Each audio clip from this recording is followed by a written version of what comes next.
relationship with technology. I got to tell you, it's not one thing, it's another with this stuff. You forget to charge your iPad and then you got to do it in the morning. You forget to change the batteries in your mic pack so people can hear you, even though you don't really need a mic because you talk so loud that people on the other side of the country could hear you talk, okay? It just doesn't matter with me. What I do, I cannot seem to get my ducks in a row any given Sunday. It's one thing or another. But still the less, I manage to get it all together so that I can, act like I know what I'm doing up here. But here's the secret: I don't. And you will at some point figure that out about me. I have this issue with myself. I'm a big 49er fan. I don't know if anybody knew that here. I don't think I've publicly shared my love for football, but also my constant need for disappointment seems to just overwhelm me with this football.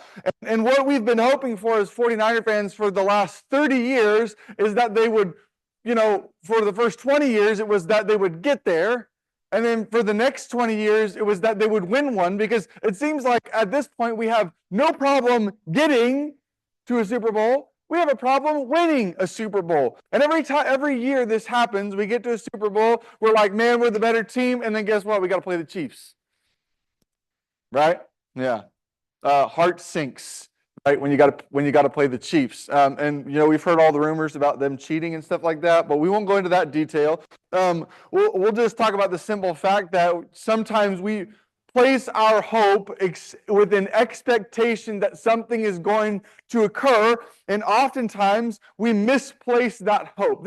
Sports is not the only thing that we misplace our hope in, right? We place our hope in different types of things. Sometimes it might be people, right? It might be people around us, people we're connected to, people we're close to, people at work, right? Or we might connect ourselves, or we might place our hope in as an expectation in leaders, that leaders are going to act a certain way, and leaders are going to be a certain way, and leaders are going to do a certain thing. They're going to become this figure of leadership, right? And we place our hope in that person with an expectation that there's going to be a particular outcome.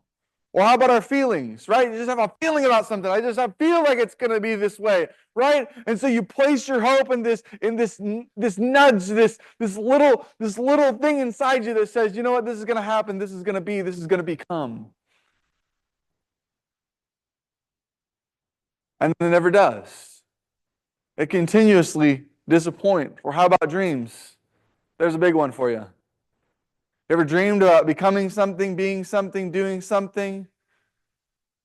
And all of these have a common connection, because all of these do surround the hope that we have within God, right?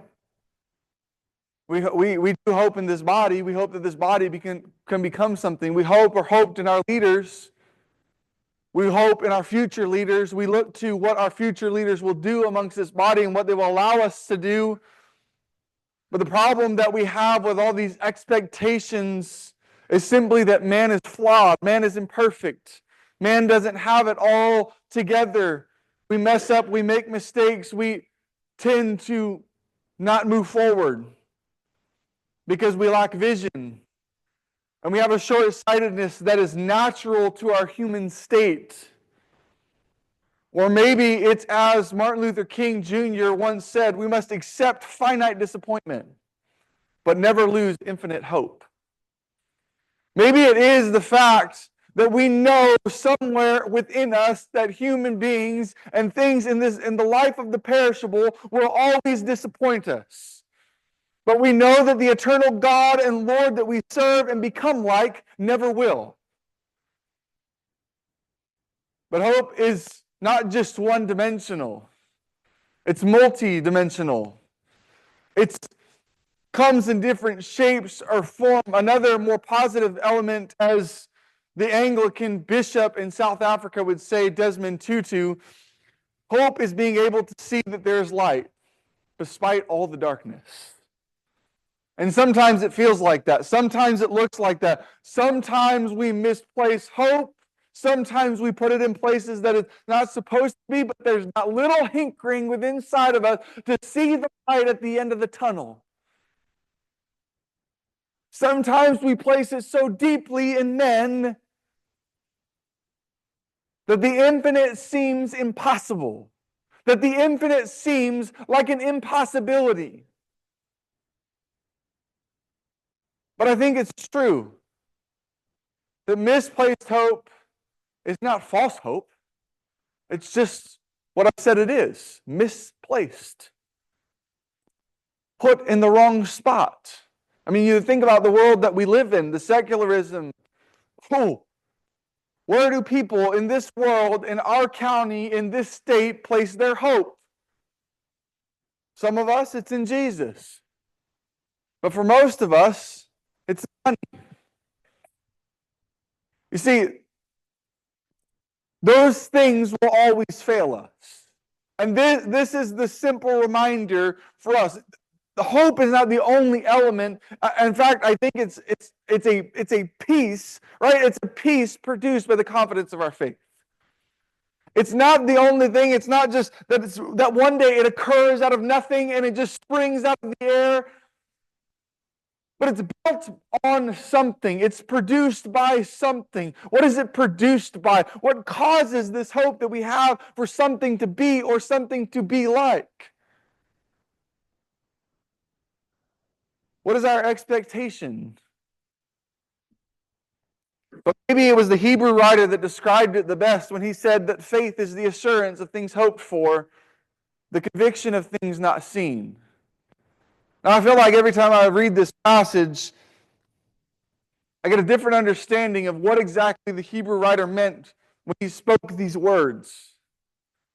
And I, in fact, think that this definition describes the angle that we're pressing towards. That faith is the assurance, the confidence, right? The assurance, the reality is another way to translate this word. The reality of things hoped for.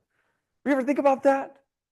What is the reality of the things that we hope for? Well, we hope one day to be with Jesus. We hope one day to have a resurrected body. We hope one day to dwell in the presence of the Almighty God. We hope that we don't hear those infamous words, "I never knew you." Sometimes we hope that what we've done is good enough. Yet we know that what we could do will never be good enough for God.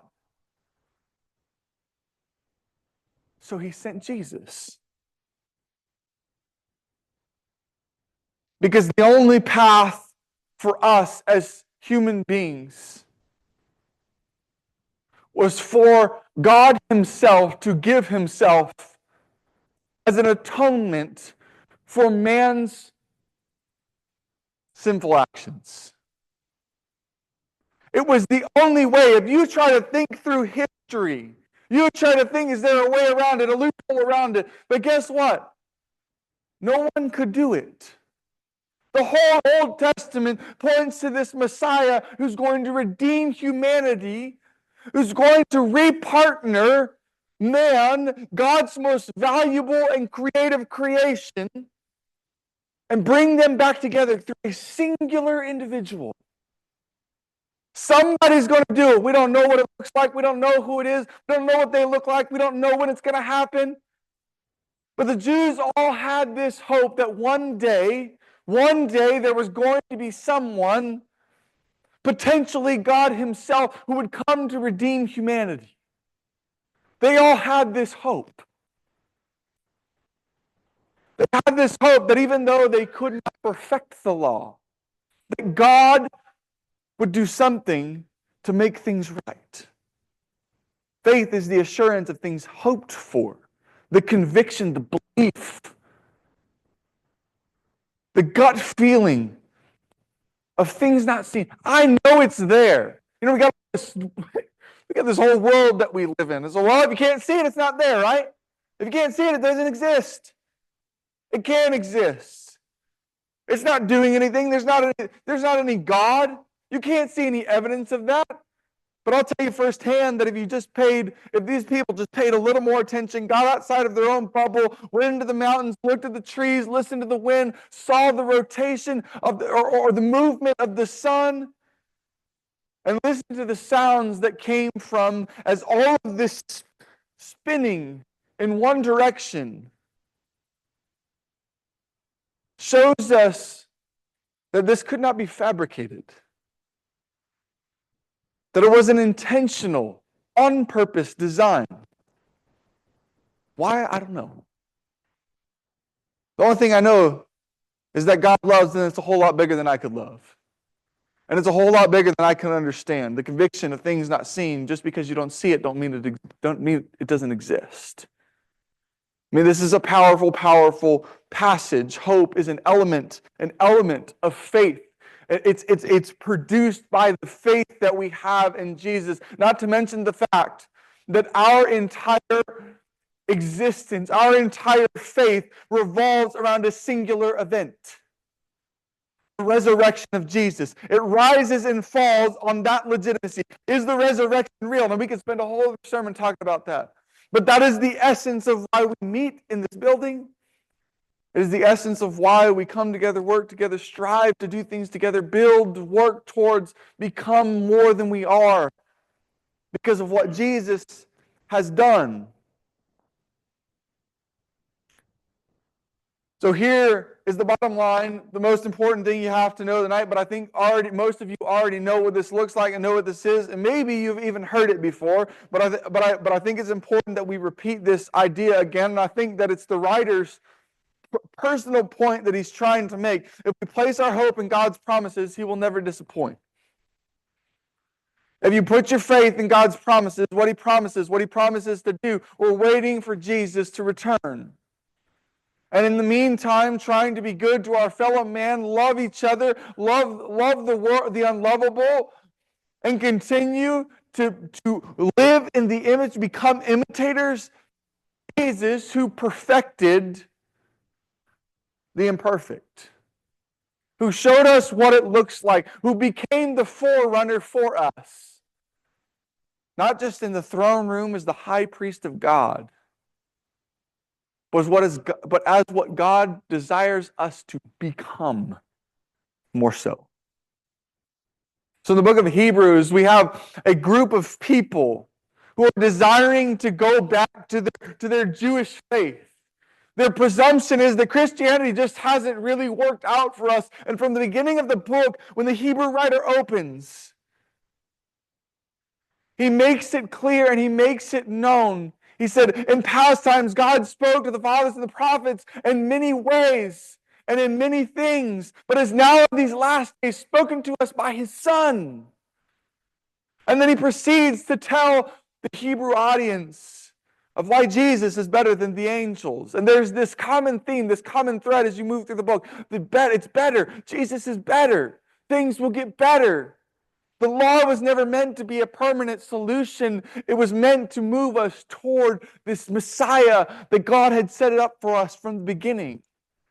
And as you move into chapter 6, I mean, the arguments are unbelievable. I mean, and just to give you a little side note, we don't know who the Hebrew writer author is, but he must have been a master of Greek, because his vocabulary is far beyond anything we see from Luke or from Paul or from any of the other writers known in the canon.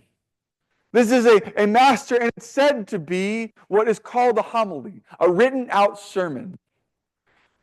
A sermon preached at some point that somebody wrote down that he was preaching to, pleading with this group of Jewish peoples who thought, well, you know what, Christianity, we're being heavily persecuted. We're not liked by the Roman government. We really don't want to do anything anymore. But so I think we're just going to go back to Judaism because it was a little bit easier when we lived in Judaism. We weren't as persecuted and we weren't as pushed around and knocked around. And the Hebrew writer's arguments are flawless in persuading us that what they lived before is not better than what they're living right now. And I think that's the case for many of us. As we get to chapter 6, here's the crux of what the Hebrew writer is trying to help us understand about this idea of hope, which he again threads through the book of Hebrews. Here we go. Well, beloved, we are convinced of better things. There's that word. Concerning you, and things that accompany salvation. that we are speaking in this way. In other words, he's being harsh. For God is not unjust. I want you to know that all this persecution you're facing, that all these things that you're doing, that God is not going to forget, because God is not unjust.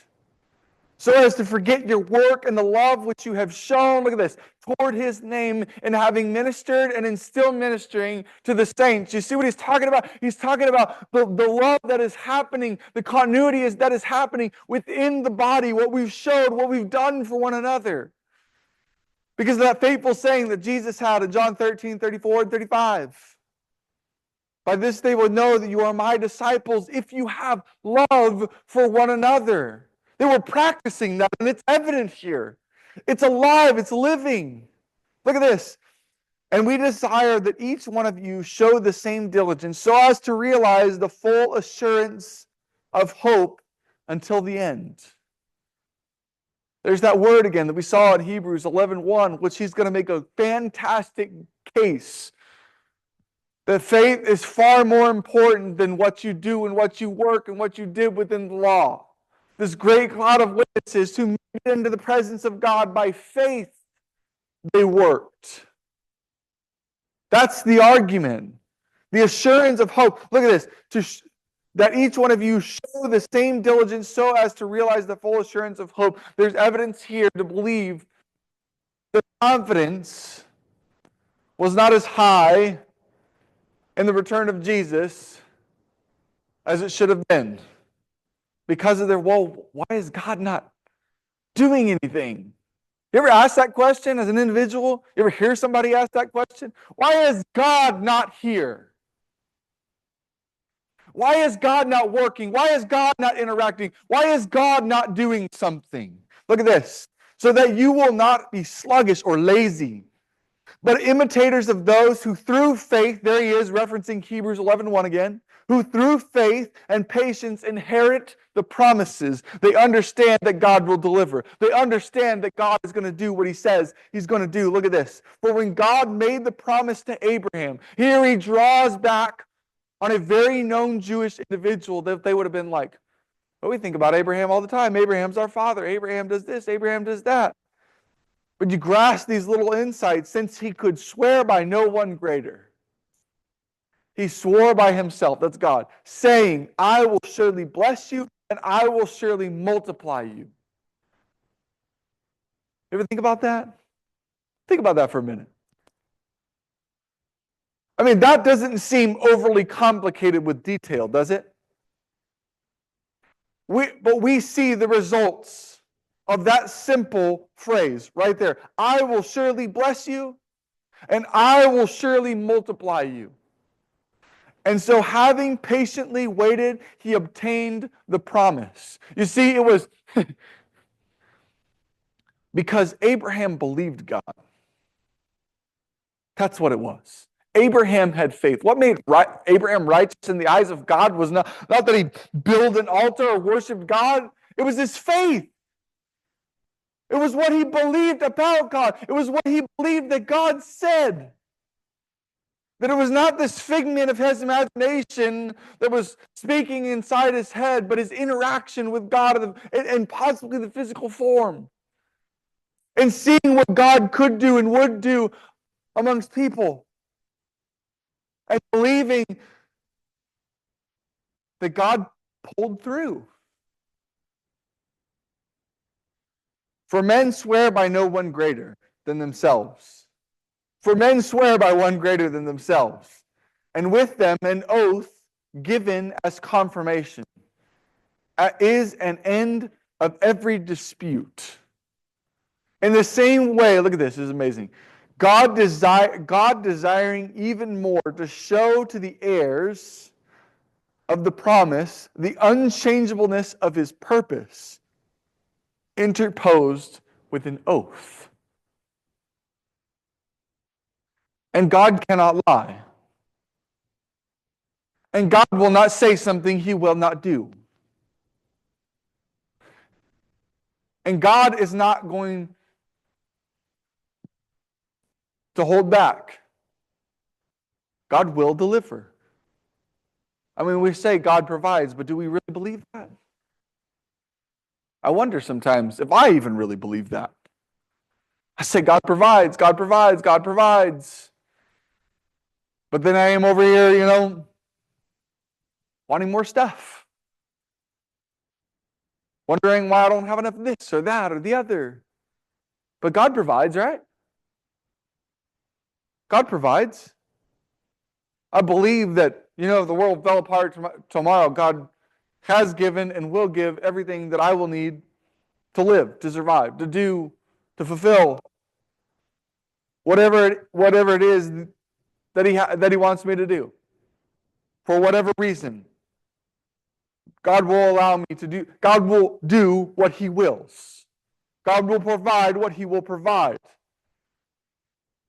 And He will not say, and He will not do, and He will not act, and He will not give you this false hope that so many people have within the secular world. And things and places and leaders and men, all this stuff. God doesn't give you that false sense of hope. He didn't give Abraham that false sense of hope. All we really need is one example of what God did with Abraham to know that He comes through on what He says He's going to do. He interposed with an oath. Look at this. So that two unchangeable things in which it is impossible for God to lie. We who have taken refuge would have strong encouragement to take hold of the hope set before us. In reality, there's all these things that we have that are, we have a lot of things we can focus on. We have a lot of things that can drag our attention away from the most important things. We have a lot of things that, frankly, we don't need to be concerned with, but we are concerned with. We have a lot of things that, can put us on a side train, on a side track, push us towards something that really isn't that important. And we can forget about the most important thing, that at the end of the day, we're all going to die. Nobody gets past that. Nobody gets out of that. Nobody gets away from that. And we're all either going to live with God or we're not going to live with God. There's two options for us. You are or you aren't. I really want to live with Jesus. I really want to be with God when it's all said and done. That's where I want to be. I don't want to guess. I don't want to, but I don't have to. I trust that if I live God's way, and I do things the way that God tells me to do them, even though I'm not perfect and I'm going to mess up and I'm going to make mistakes, that He has enough grace and I have enough trust in what He promises that I believe He will deliver. So that look at this, so that we would have strong encouragement to take hold of the hope set before us. That in spite of all that's going on, of all the things that are working within my mind against me, that I could take hold of the hope of one thing, just one thing. That at the end of the day, none of this other stuff matters. What matters is that I live with Jesus. What matters is that I'm with God. Get your mind unfocused on all the worldly things. This is what they're telling the Jewish people, because you got to imagine that's a lot of stuff to process, to have within your mind. To be thinking about, well, what if this, that, I'm being persecuted, and what if it gets out, and what if I die, and so what? So what? I got Jesus. It doesn't matter. It doesn't matter if I die tomorrow. I want to go be with Jesus. Here it is. Look at this. This hope we have is an anchor of the soul. A hope both sure and steadfast, and one which enters within the veil, using Old Testament terminology. Look at this. Where Jesus has entered as a forerunner. To a Jewish mind, this is vitally important. To a Jewish mind, only the high priest could enter within the veil. Only the high priest was the one who could sprinkle blood on the Ark of the Covenant for atonement for sins of man. And what the Hebrew writer is saying before he says it is that Jesus is the high priest. Jesus is the one that did all the work for us. That He atoned for man's sins. Look at this. Having become high priest forever according to the order of Melchizedek.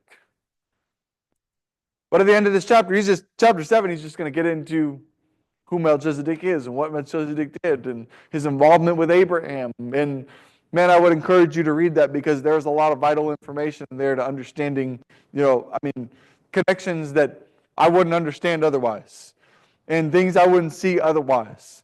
But I think the point that the Hebrew writer wants us to take away and the point that I want us to take away, because sometimes we feel defeated and we feel like, life just beats you down and people just beat you down and we may not be going anywhere, we may not be doing anything, but the hope that we have is simply in this, that we may lose some battles, but Jesus has already won the war.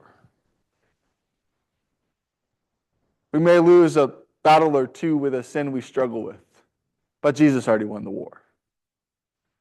We may lose, some things that we thought could be, but Jesus has already won the war. And that's the important thing. The battles don't really win the war in this case because Jesus has already won it. He won it when he died on the cross. He won it when he died on the cross. That is our hope. This is the focus. This is the message that we need. The whole world needs to hear, but they don't want to understand Jesus. They don't want to see it. And I can't make them see it. Boy, I wish I could. If people could see what I see, if they could see God the way that I see God, it would change their entire life. And I'm not saying I have it all right, but good grief, if you would just take a second to look around. If you would just take a second to observe who you are, what you are, the complexities, the intricacies, and the uniqueness of the human body, for crying out loud. You live in one. If people would just take a second and the ability to, come on, you cut your arm, you just heals right up in a couple of days. What? That to me, just biology in general is absolutely amazing and totally evident of a creator. If people could see the way God, the way that I see God, the way that you see God, the way that people who believe in God see God as the only reality of life, it would change their life. But all these distractions and struggles that we as human beings struggle with, though we believe in God, the world struggles with too. They find the things in the world that, well, you know what? Money's more important, a house is more important, a nice car is more important, all this other stuff is more important. Figure out, what are my origins as a human being? What is that gospel that people keep talking about? Who is this Jesus? This man that even the winds and seas obey him? We may lose some battles, but our master has won the war. Our Lord has won the war. And that hope we can set foot in.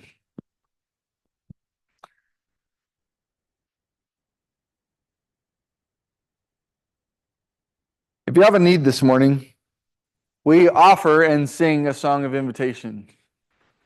And traditionally, we invite people to come forward and confess sin or take the next step in that faith journey and become a Christian, become a disciple, an apprentice of Jesus.